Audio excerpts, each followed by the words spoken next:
What is up everyone? Ivy here and you're watching new episode of Production Diaries podcast, where I show you real examples of song production from start to finish. What you're about to see today is my mix for GANDR, metal band from Tokyo, Japan. Now same as always, I'll demonstrate final results of this mix in the start of the video, all for the sake of giving you proper context of what we're about to do. But before we'll go for that, I'd wanted to say that there is much better way to get familiar with this track. First, there's actual music video on band's channel, and I really recommend that you guys check it out by following link in the pinned comment. There you will also find links to music platforms where you can check it all out in perfect quality. It would be great if you could also support this band by visiting their Instagram. They promise that soon there will be new songs and videos. Every view and every like is super important, as these days it may be really hard to get noticed. Hopefully, this video will change it, as the band is currently looking for a label and your attention will really help them in achieving their goals in such an uneasy path. Now with all that being said, here's what we achieved.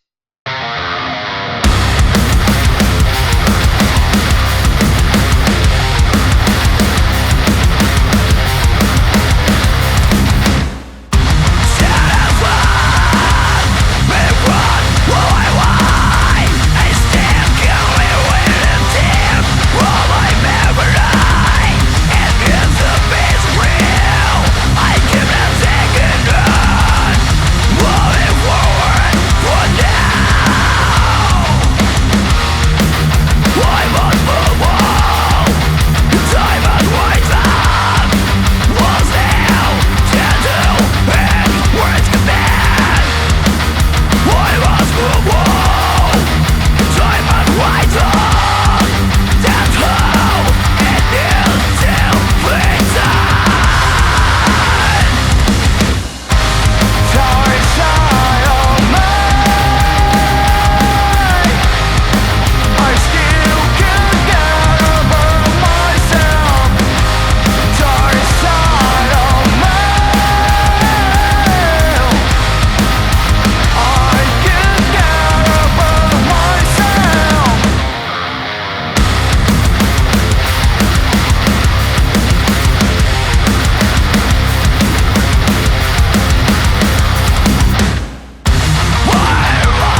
For the most part all the tones I got here belong to Metal Mixing Guide number 31, the replica of latest Alpha Wolf album sound.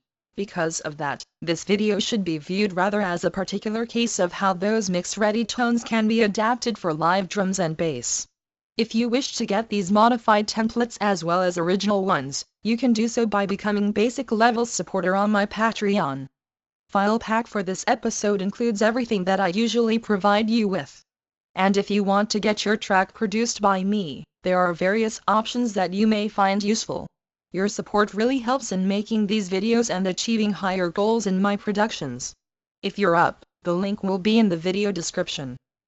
Now let me bring you up to speed with how this track is done. So when it comes to live recorded tracks, I usually start from rough drums mix, just to see what the source is, and what can I do with it. Let's check it out.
Even though I really liked the sound of kick, there were some problems with pretty much all the other elements.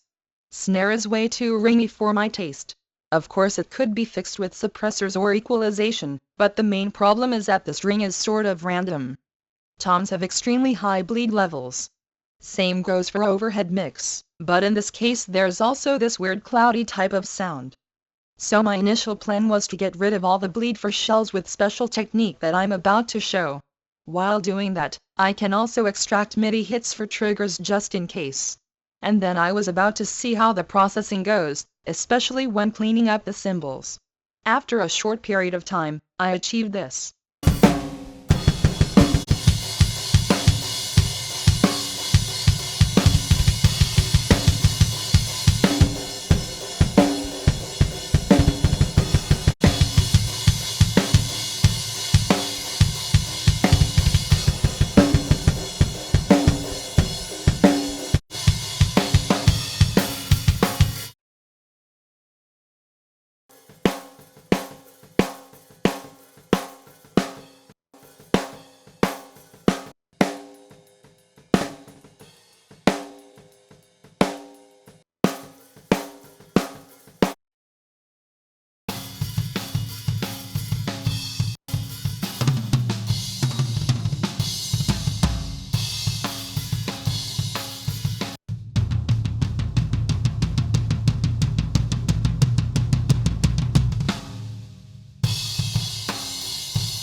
I wasn't happy about snare and toms at all, and later I will straight up replace them with triggers. So for now we'll be only looking at kick and overheads processing. First stage is to go across every shell element and manually place them hit points. As I already said, I don't trust automatic detection. It's not precise and always needs to be checked, so why even bother with that? I'd rather spend several hours manually placing every hit point, just to make sure that I got it right. After each hit is placed, I can extract the MIDI. In order to properly perform bleed cancelling, I will also convert every hit to marker. It's important that you do this only for one element at the time. Now when we got all these markers, I put one long white noise audio piece on this sidechain track. And after that, I'll be spamming the hell out of this macro, which makes a splice in audio and moves the cursor to the next marker. As a result, we'll get cuts in the audio along with every hit. After that, I just mass edit all these events to for same length, something like 20 milliseconds. And so finally this signal can be used to control sidechain gate on kick bus. This method is far more superior to regular gating, just because you always get round and stable results. Every single hit will be properly detected, gate will open exactly the same for every hit, and what's most important, you can reduce the bleed as much as you want without any effect on dry signal attack or sustain. In this case, I decided to leave some bleed to keep that natural glue.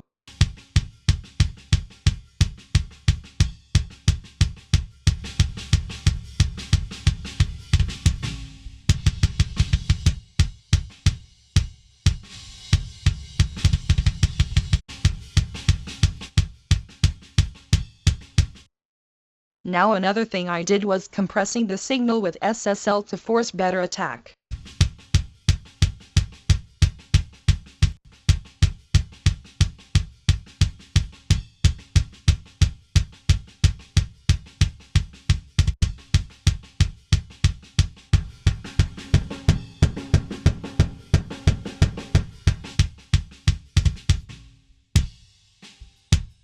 All the other moves ended up being completely irrelevant, so we'll not focus on them, later you'll see why.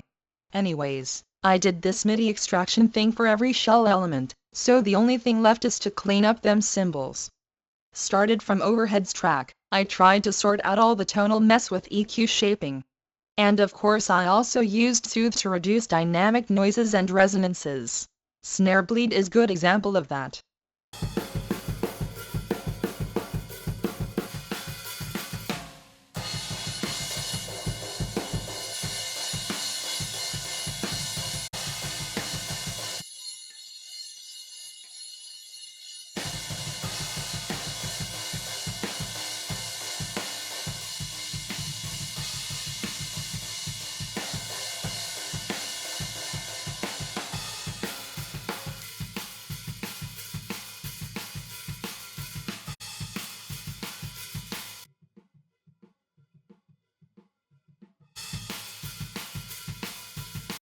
Last thing is light compression with SSL, mostly for extra loud hits here and there, not a big thing.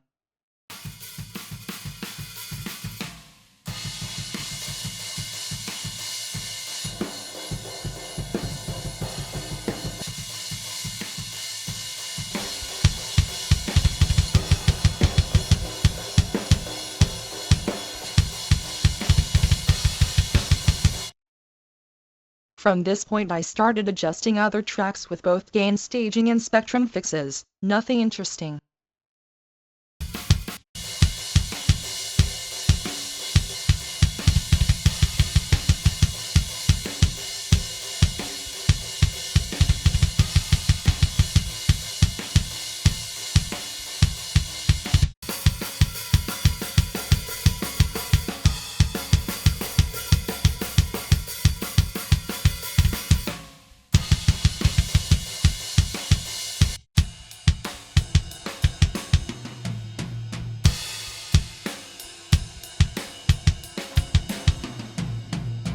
The only fancy thing about these other channels is distortion on room track, but I'm sure you're all pretty familiar with this technique already.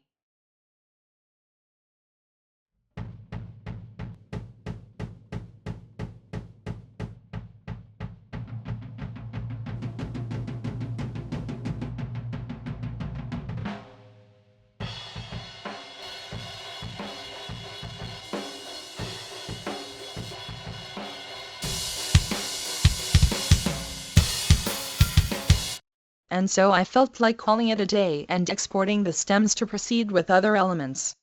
In this case I chose to base my mix on Metal Mixing Guide number 31, so that's where we're gonna get our triggers from. We already have perfect MIDI hits, so it was only a matter of light velocity programming before I could print a pack of our mix-ready triggers.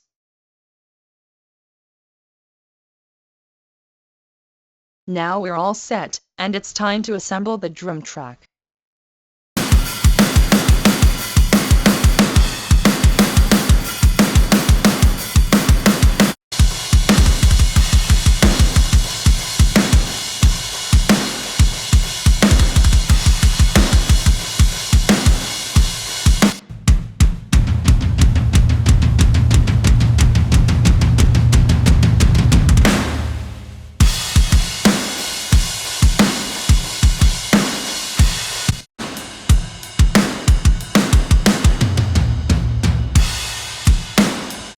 Same as triggers, this mix project is also based on Metal Mixing Guide number 31 model, meaning that most of the mixing work is already done.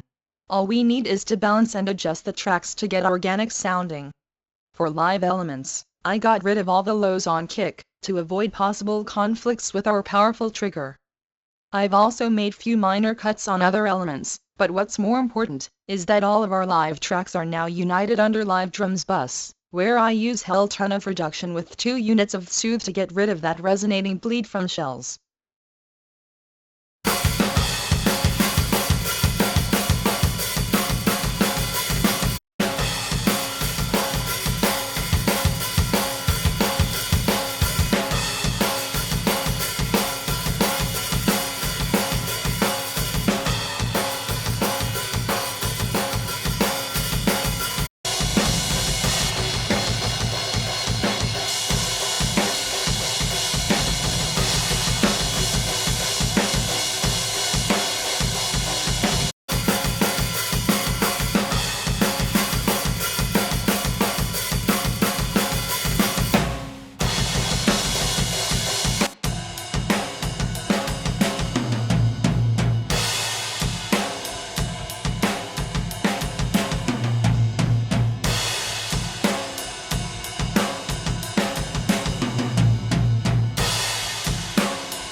There were also a few things I changed about triggers. You probably noticed that I created additional post buses for kick and snare. Later we will set up sidechain compression from these elements, and I didn't want it to be affected by spectrum changes that we're about to apply. It's pretty much about bringing up the low end, scooping some mids, and making highs just a little smoother. On top of that, I used Saturn on snare trigger in a roll of transient shaper. I wanted to get rid of that noisy high-end tail, providing for tight and focused sounding. I also thought that entire snare sum sounded bit too wide, and that was fixed with stereo enhancer on snare sum bus.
Now triggers will face our live elements on drums bus. On top of existing processing, I used partial matching to original Alpha Wolf drum stem. Started as experiment, it actually provided me with smoother and somehow better image, so I decided to keep this thing on.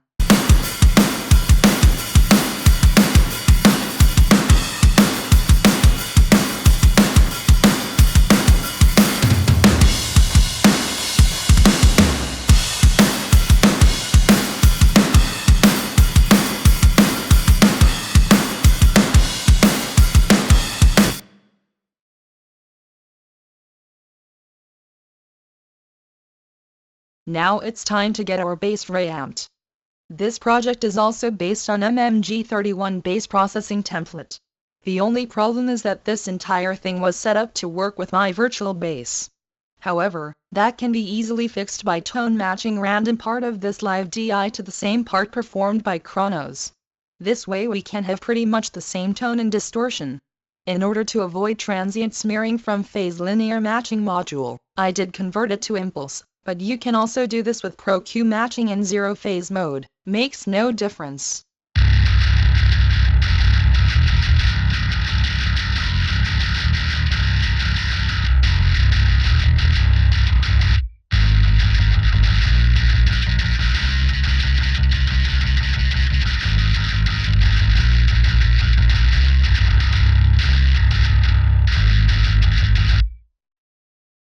Now when the stem is printed and put to our mix, we can see how we can improve the sound.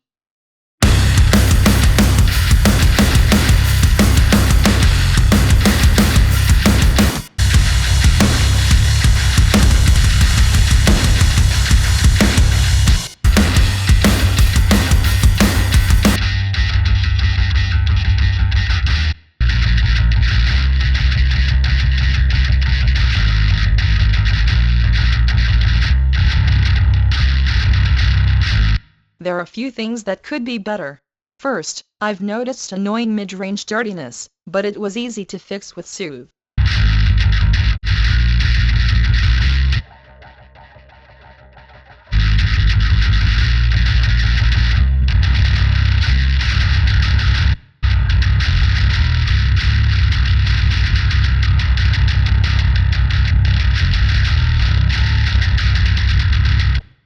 I also felt like there's a lot of low end, but it's focused way too low to be powerful. To fix that, I used additional R bass with target frequency related to C, the root note for this arrangement.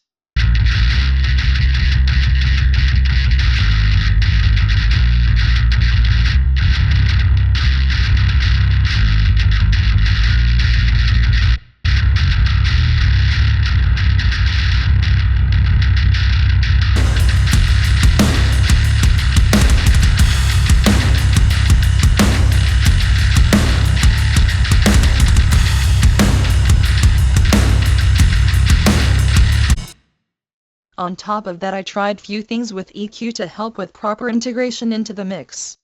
That also includes copy of matching EQ which we used on drums bus. It made the tone cleaner.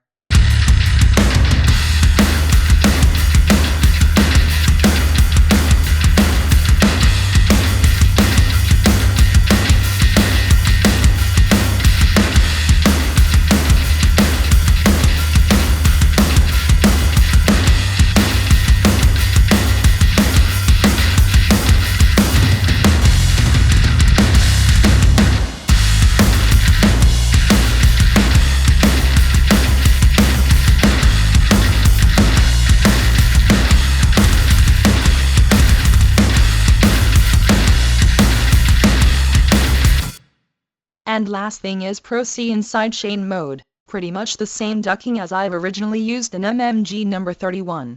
Now let's check out the difference.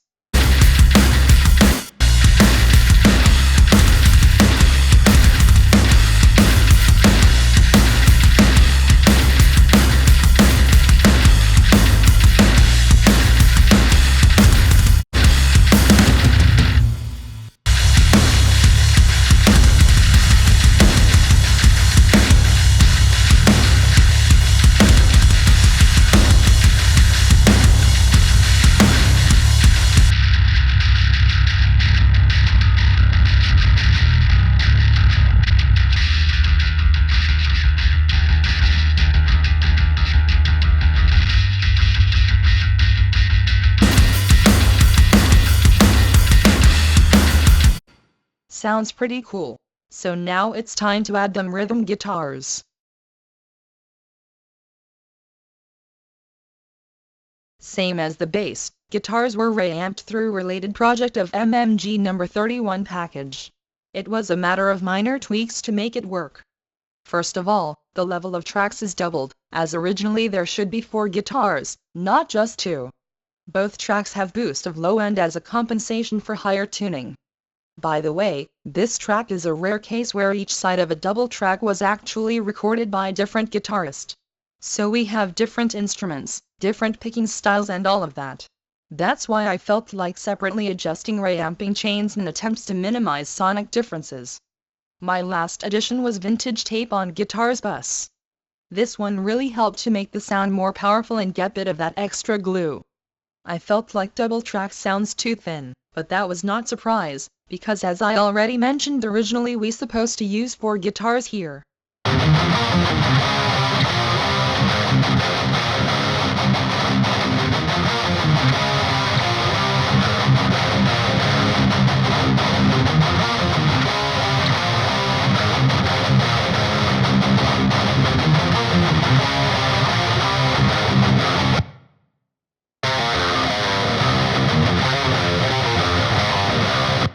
And so after I was happy with how it sounds, I performed 2 pass export. One for main rhythm and one for that center guitar. Now when the stems were introduced to the mix, I quickly realized that it sounds way too dirty.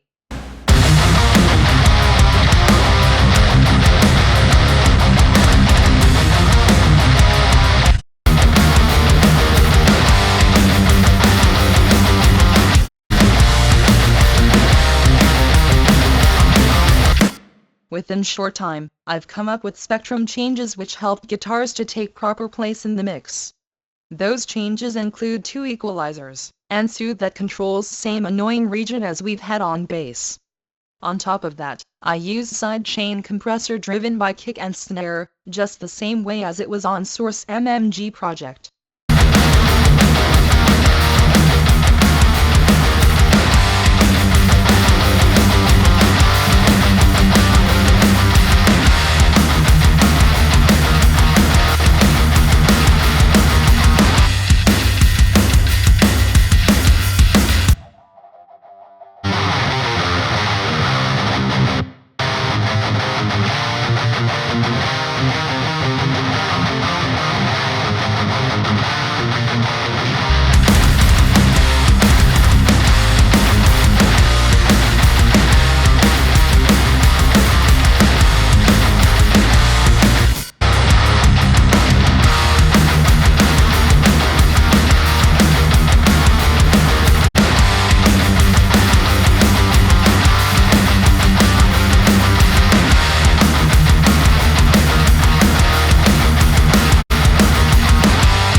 Now for center guitar adjustment, I decided to use more radical low-pass filter, also scooping the mids little more and processing it all with reverb. These tonal differences allow for better contrast in the song.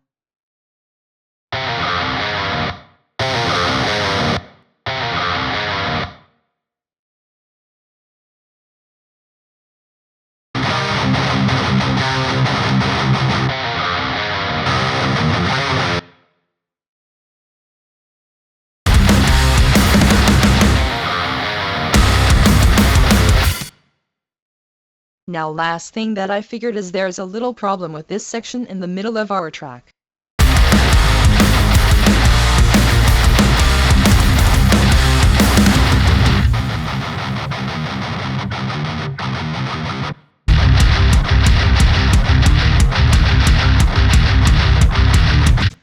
I kinda felt like without support from other elements, rhythm guitars started to sound thin and fizzy.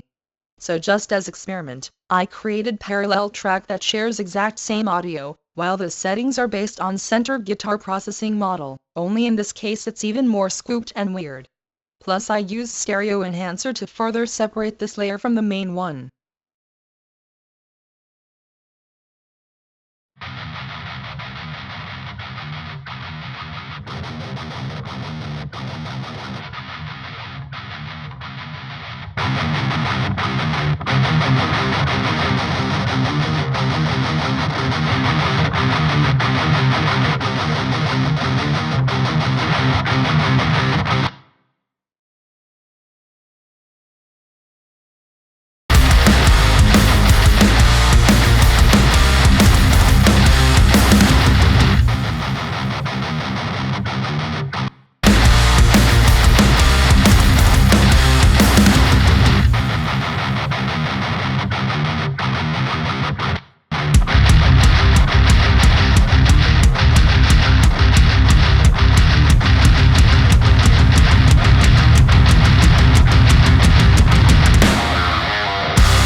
Now with simple level adjustments I was able to bring extra fatness to that problematic section. I really like how it sounds here, so I decided to add this layer to the entire rhythm guitar track, only in much lower proportion, just to get a little bit of that awesome effect and not change things too much.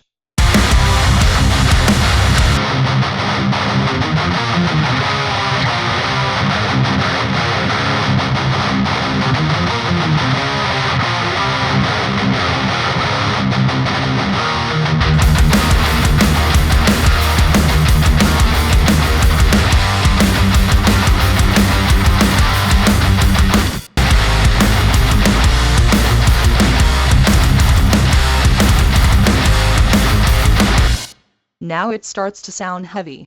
Time to go for last element of our instrumental mix, lead guitars. Now when it comes to getting a nice source for lead tones, MMG number 31 is not an option, so I'll use MMG 30 model instead. We've got a lot of tracks, lead shimmer, 2 harmony leads, and 1 additional rhythm-like part, all of that goes along with chorus section. On top of that we've got 2 solos, each one is recorded by a different guitarist.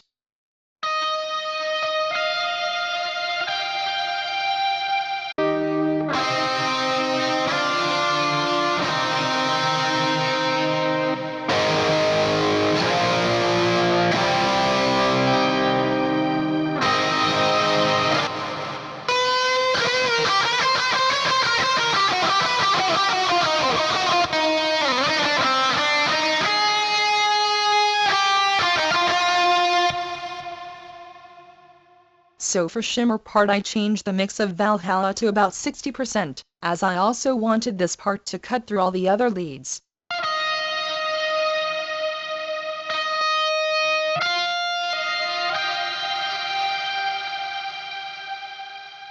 Harmony and chord tracks are rebalanced copies of old lead patch, no actual changes here.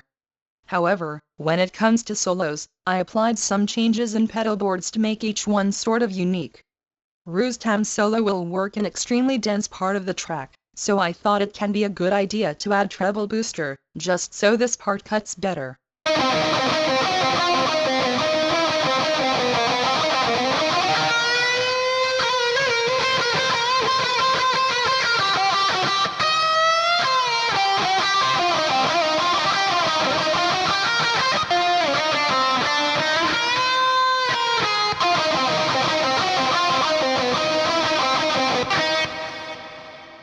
On top of that, I used boost of highs for both leads for pretty much the same reason.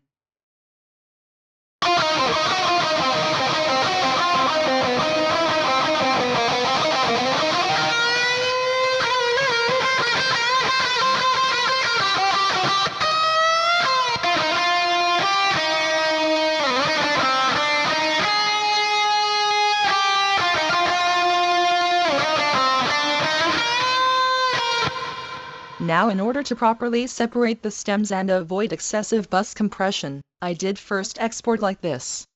And then additionally exported lead harmony tracks. So when it all was added to the mix, it was only a question of very subtle adjustments to make it work, not counting gain staging of course.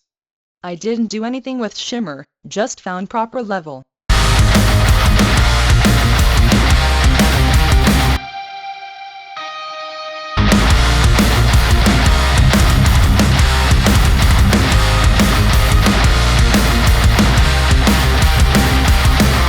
From that I started to integrate harmony leads. The timbre was changed to move these guitars out of the front, because as you remember we're gonna have chorus vocals here. Delay is used for pretty much the same reason, we don't want this part to be too obvious.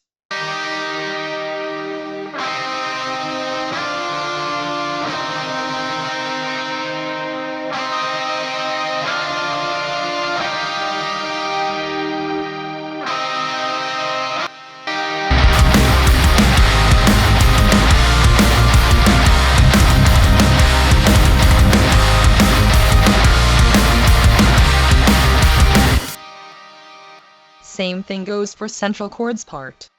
It shouldn't lay on top of bass and rhythm guitars, so I got rid of excessive fundamentals with EQ and Soothe.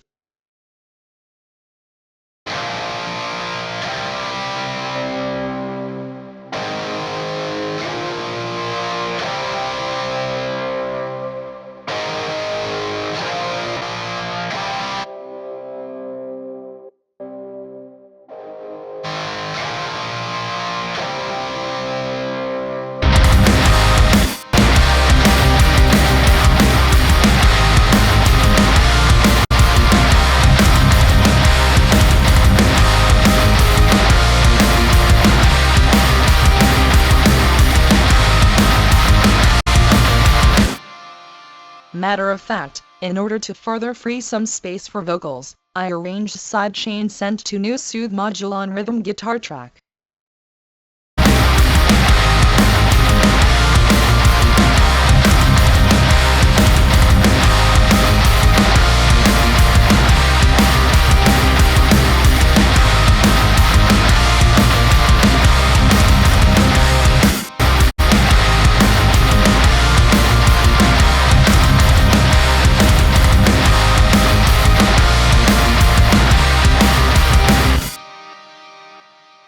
Same thing is also relevant for our solos.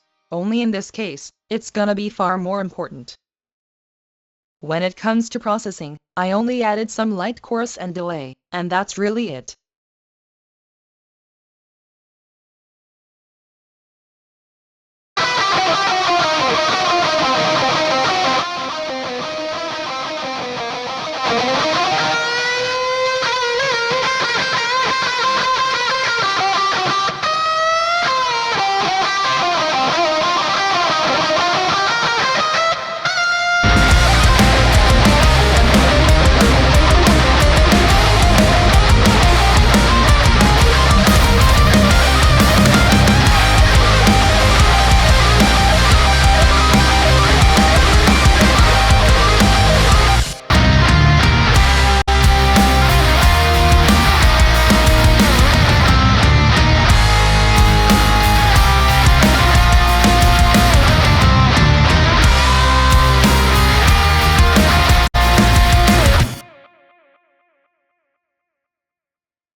Now all that is left is to work on the ending.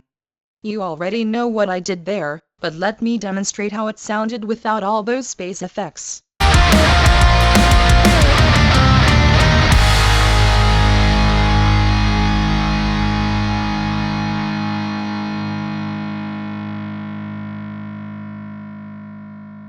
Sounds too dry and not smooth at all.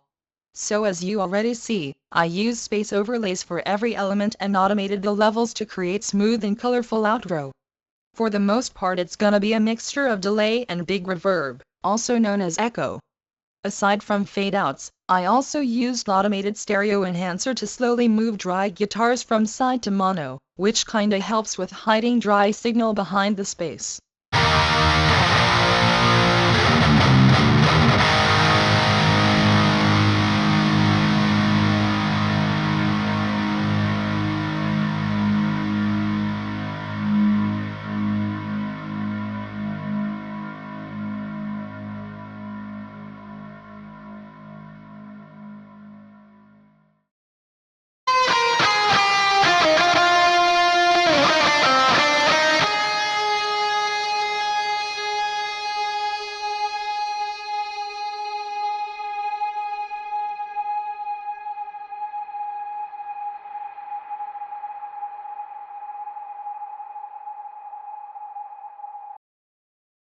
And when it comes to bass, I also used additional ping-pong delay to compensate for short sustained tail.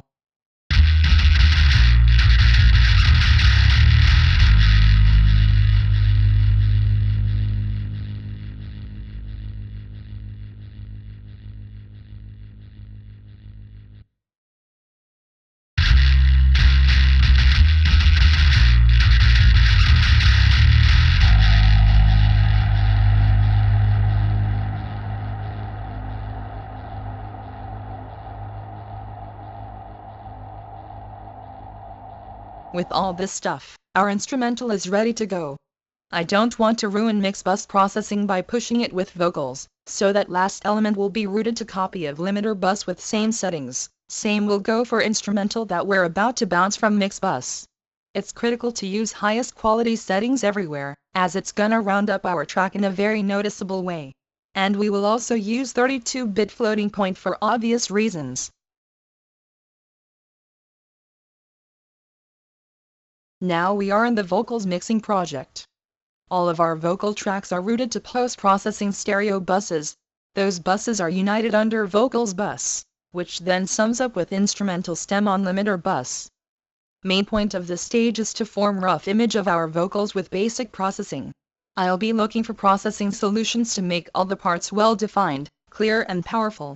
To make things easier, I will keep instrumental 2 decibels down for this rough mixing stage.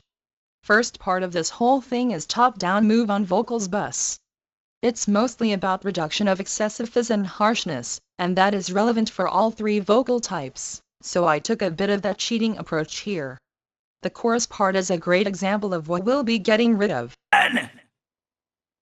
Guitar side of mine. Guitar side of mine. Guitar side of mine. You get the idea. Now going back to channels, I'd wanted to start from extreme vocals. First, let's compare processed signal with unprocessed version with roughly same level, just to get better context of what we're about to do.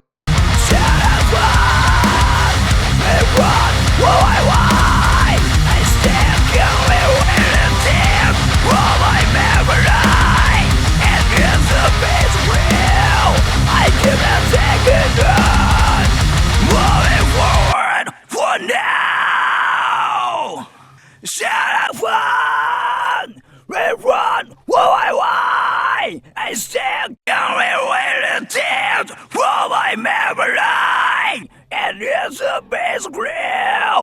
Most obvious things are excessive mid-range, unstable loudness, and occasional harsh sibilants that somehow go along with overall muddy and dark feeling. So first of all, I used CLA2A to make the overall level more stable. This was done together with 15 decibels gain staging to get audible levels. I just didn't want to do it in front of compressor as it could possibly overload it. Since it's not possible to recover complete history of gain staging, I'll be compensating levels on master. Without those little changes vocal can sound too loud, but it was obviously not like that when I mixed this thing. Now, I give it a second run! Moving forward for now! Shut up, one! Rerun, why? I still can't wait to tears from my memory! And it's a bass grill! I give it a second run! Now we can perform basic spectrum cleaning, and I actually did this in front of compressor, as it will help to get more accurate response from it. So here we got rid of explosive low end. There's no useful signal in that region, just occasional pops and stuff like that. On top of that I got rid of some boxy zones of mid-range, and made solid boost on highs to provide for basic clarity. Shut up, one! Rerun, why? I still can't wait to tears from my memory! And it's a bass grill! I give it a second run! Moving forward for now! Shut up, one! Rerun, why? I still can't wait to tears from my memory! Then I process it with multi-bin compressor, which will add up to CLA to a stabilizing effect, only this time it's more about stabilization of spectrum.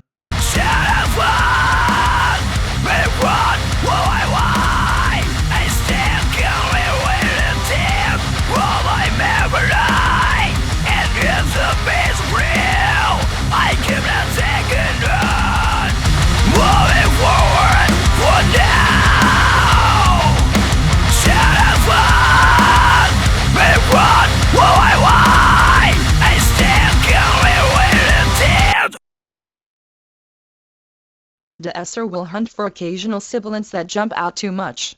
Sometimes reduction will be pretty high, but most of the time the module won't react at all. Next, getting rid of fuzzy high end, and one whistly zone on highs.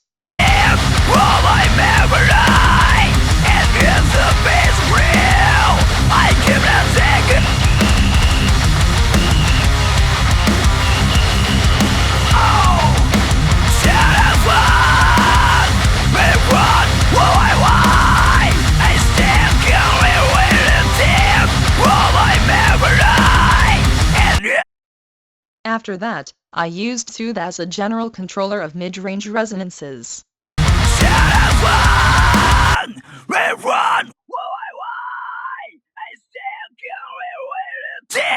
From my memory, and it's a bass grill. I keep that thing.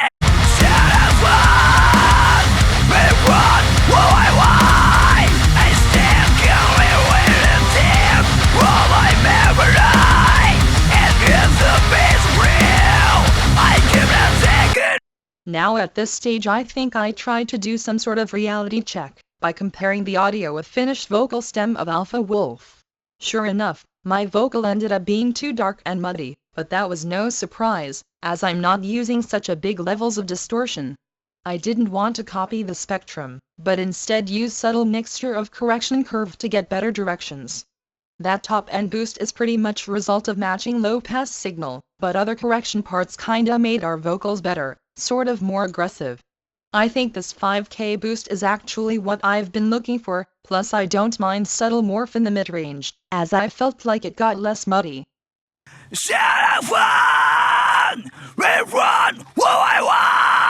I still going with a tip from my memory, and it's a bass grill. I keep that second on, moving forward for now.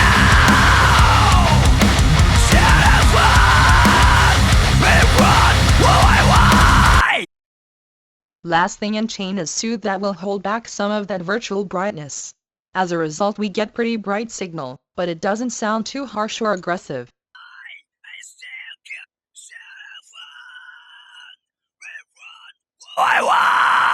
I still going with a tip from my memory, and it's a bass grill. I keep that second on, moving forward for now.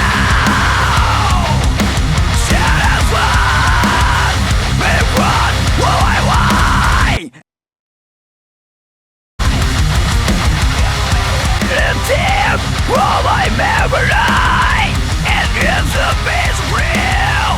I keep that second on, moving forward for now.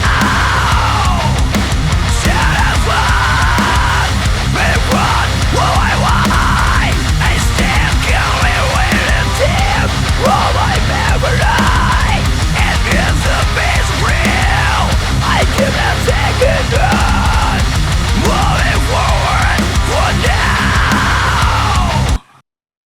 My last move with extreme vocals was using a doubler on stereo bus, just to get basic stereo spread. That's basically why I created those buses, as I wouldn't be able to do stereo processing on mono channels.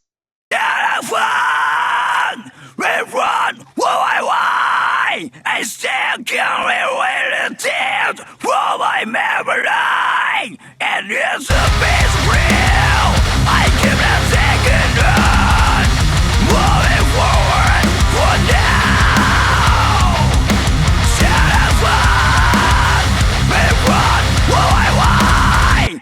Now with all those moves it seemed to take a nice place in the mix. Time to go for chorus vocals.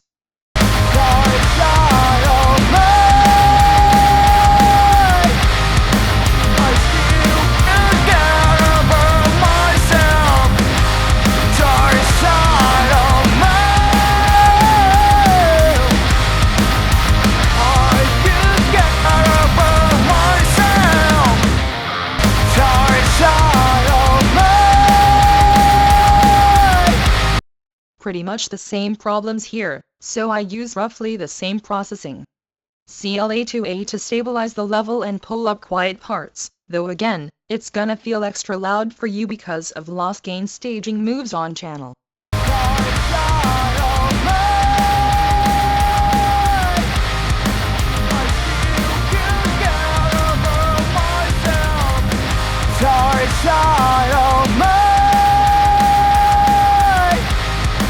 I still can't get over myself. Dark side of me. I still can't get over. After that, I got rid of boxy mid-range while boosting the zone that is responsible for definition of words, though that last one gave me more of a phone effect, not sure what I was thinking about. Dark side of me. I still can't get over myself. Dark side of me. I still can't get over myself. Soothe controls mid-range resonances of long notes that pop out too much. Dark side of me. I still can't get over myself.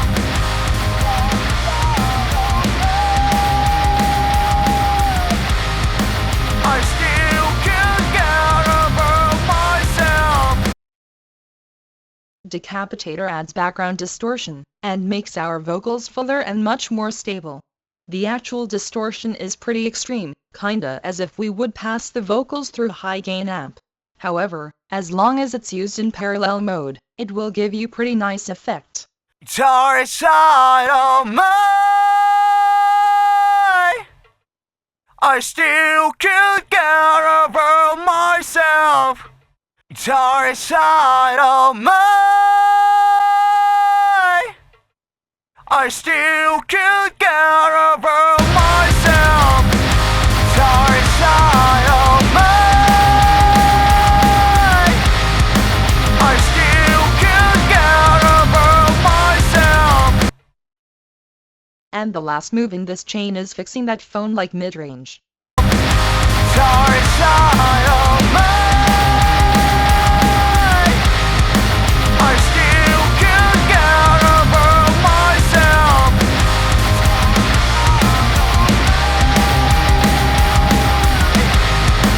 I still can't get over myself.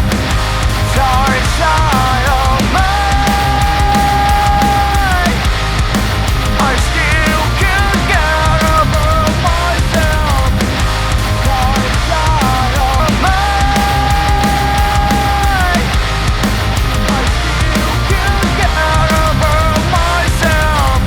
Now with full context I can show you what this first soothe module does. I want you to carefully listen for explosive mid-range clicks that will appear on this last line of chorus. Dark side of me. I can't get over myself. I can't get over myself. Soothe is automated to only work for those parts, especially hard on the actual clicks. Check this out. Dark side of me. I can't get over myself. I can't get over myself. I can't get over myself. I can't get over myself. Now same as stereo bus of extreme vocals, This one also have doubler, only with much higher effect amount. Dark side of my I can't get above myself. Dark side of my I can't get above myself. And the rest is pretty much final polishing to make it loud and stable. Multi-bin compressor is additional control for that phone-like region. I think I tried to solve this problem here first, and then forgot about it, so this module will add up with soothe effect. Dark side of I can't get above myself. I can't get above myself. I can't get above myself. After that, I pull back some zones to help with presence of chorus in the mix, this time with full level of instrumental. Dark side of I can't get above myself. Dark side of I can't get above my Tape saturation will help with fullness. dark side of I can't get above myself. Dark side of I can't get above myself. Dark side of And the final move is additional control of mid-range resonances, though I set it up to bypass fundamental tone of long notes. Dark side of I can't get above myself. Dark side of I can't get above myself. Dark side of I can't get above myself. And that's pretty much it. What's left is chorus harmony layers.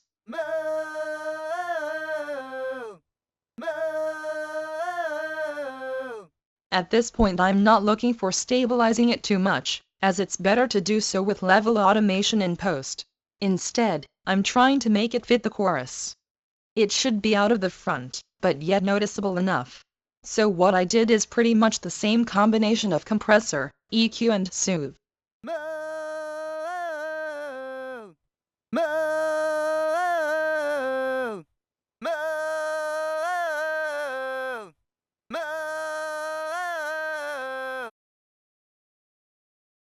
Delay with high amount of effect to move it to the background.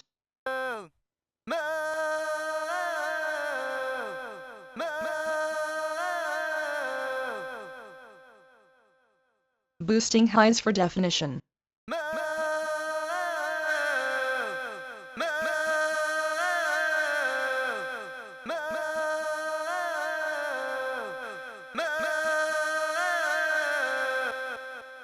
And final part is chorus for pretty much the same reason as delay.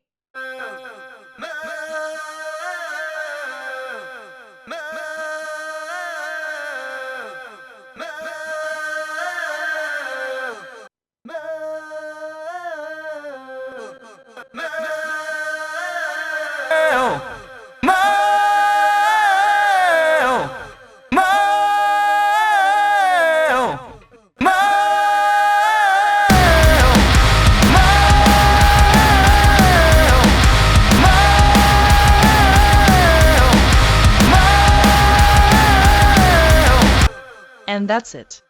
Now with all those changes, our vocals got much better. At this point we can start to further improve the sound, set up the space and automate the amount of back vocals for chorus. But before we will move to the next stage, I'm going to bounce those yellow subgroups, as it is much easier for me to work with audio instead of automation lanes. Plus we will have better view on what we're doing, as the quality for these exports will be set to maximum. With so many soothe units it will make a solid difference. Now processed set is back to our project. I already applied level changes for harmony vocals, depending of how full the arrangement is at each particular case. Aside from that, I used Valhalla Uber mode with warm and warbly preset, to make them back softer.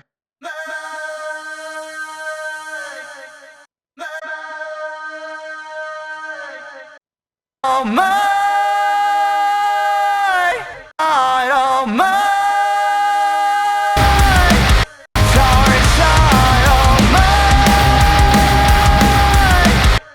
Now when it comes to bus, I'll be using empty inserts as a dividers to show what's been added on top of existing moves. First of all, we will form the space by applying reverb and echo.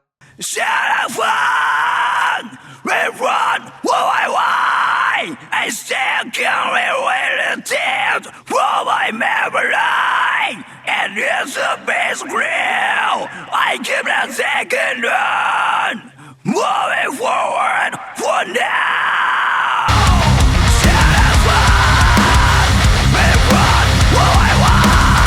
I still can't really tears from my memory. Then I will compress the vocals, but that's only for center part of the stereo. I'm not even sure how to describe this effect, but it sounds way more organic comparing to regular stereo compression.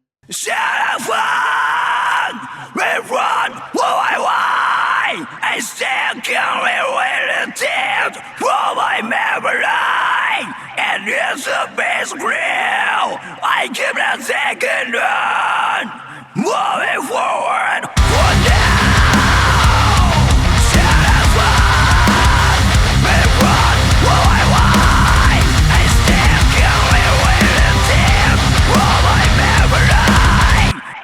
Next, pretty much the same as I've done for rhythm guitars, I'm going to use Soothe to dynamically reduce frequencies that collide with our instrumental.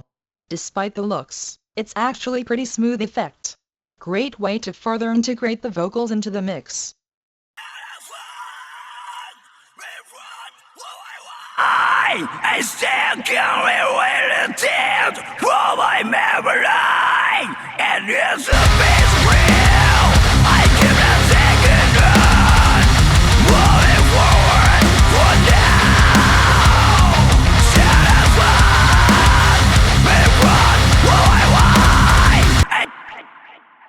Finally, EQ movement is subtle low end adjustment.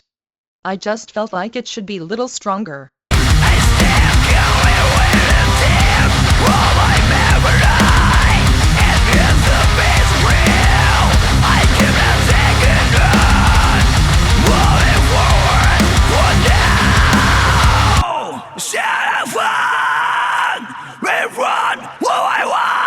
I still can't. And it's a bass grill. I keep that second on. Then I use stereo enhancer to basically exaggerate space effects. Moving forward for now. Rerun, I still can't really tears from my memory, and it's a bass grill. I keep that second on. Moving forward. And finally the limiter. I will use it to saturate the stem and stabilize peak dynamics. As a result we will get subtle gluing and more linear response of master limiters.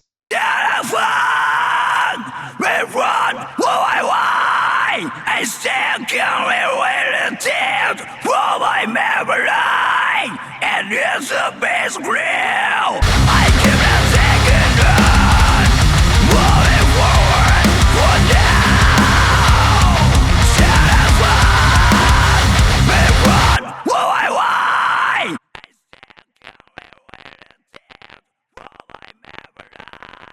And it's a bass grill. I give that second on.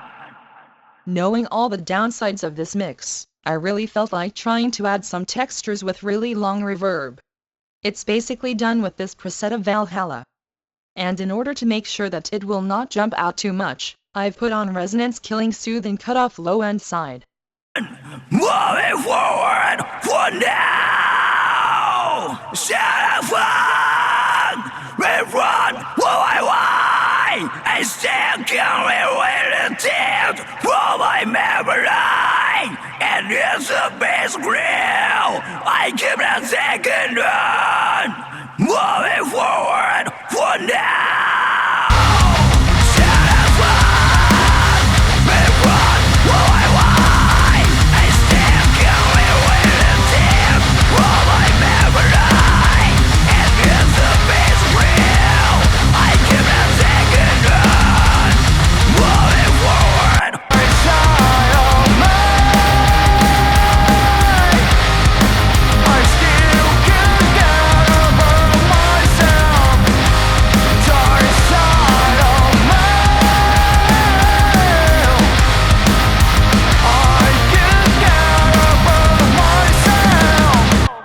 As you can see, I used a lot of context automation to control the amount of effect. That will help to make the track more interesting, especially when it comes to these rise-ups.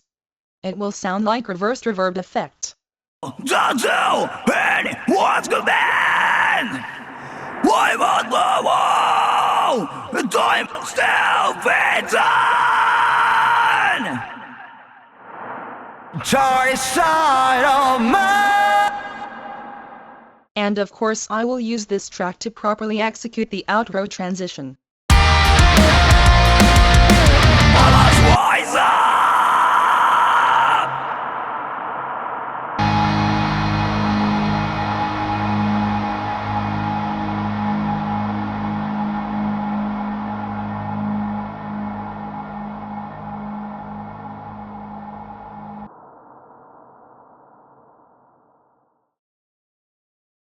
Now all that is left is to apply final automations. I did another bounce from vocals bus and background reverb for this purpose. Honestly, it's not that crazy, just subtle touches here and there. At this point band asked me to make the vocals louder, so I used Pro Q to add half of a decibel for dry vocals. In fact, final version will include 1 whole decibel of a boost. Another thing that I did here is these space pieces that I took out of background reverb stem. They will add to the expression of our track. I'll use low level of instrumental so you can clearly hear what they do.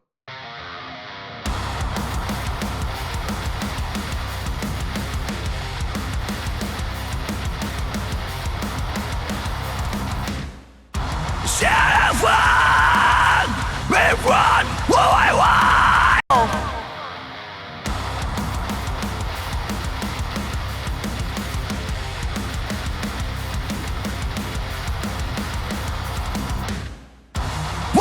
Ryzen! You must!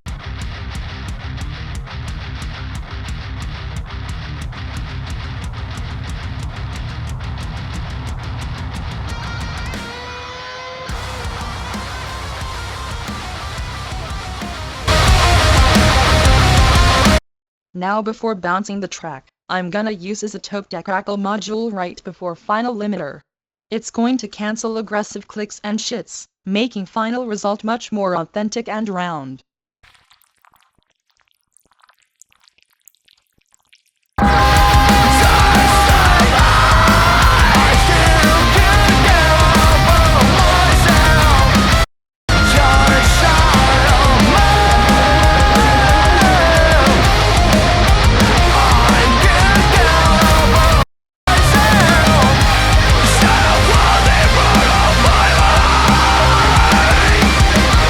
And that's pretty much it.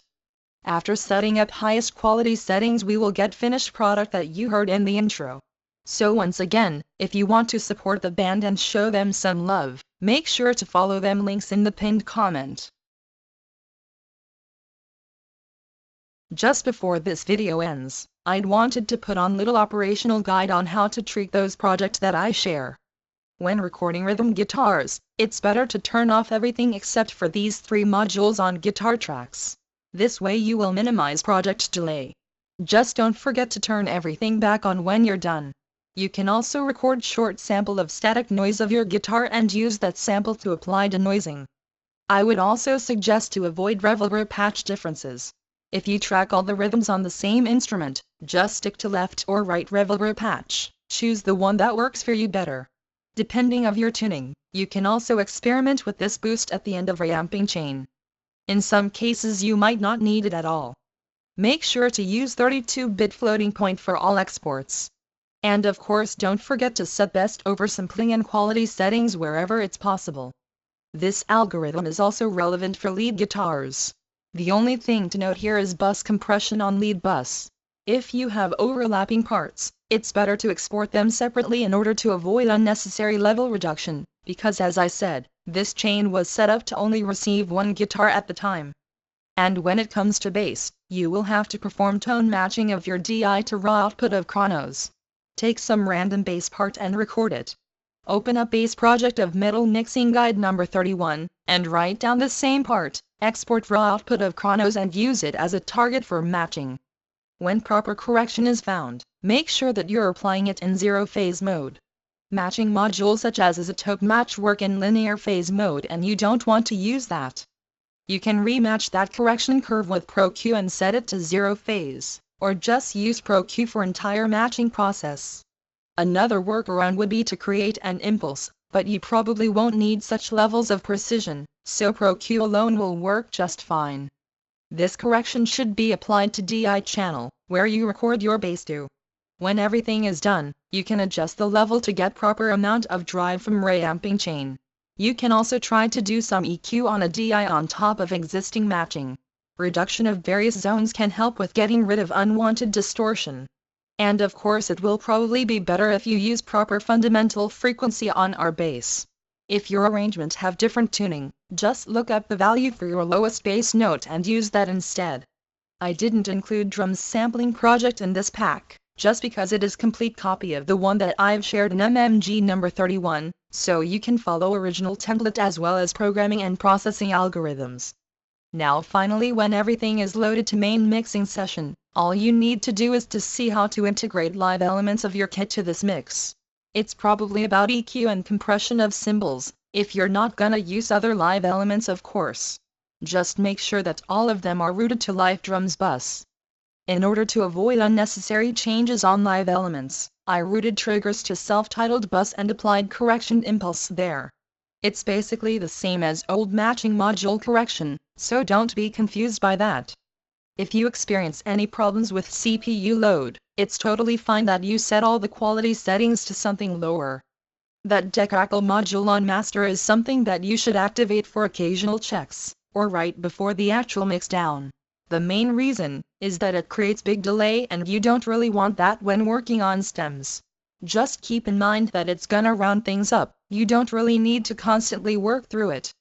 Don't be afraid to adjust the levels if you need to, because as you just saw, having mixed ready template is not gonna be a magic pill for your productions. In most cases you will always need to adjust something, just be creative about that. And so guys, this is it for this video. Leave a comment if you have any questions. Thanks for watching. I'll see you soon in the next one.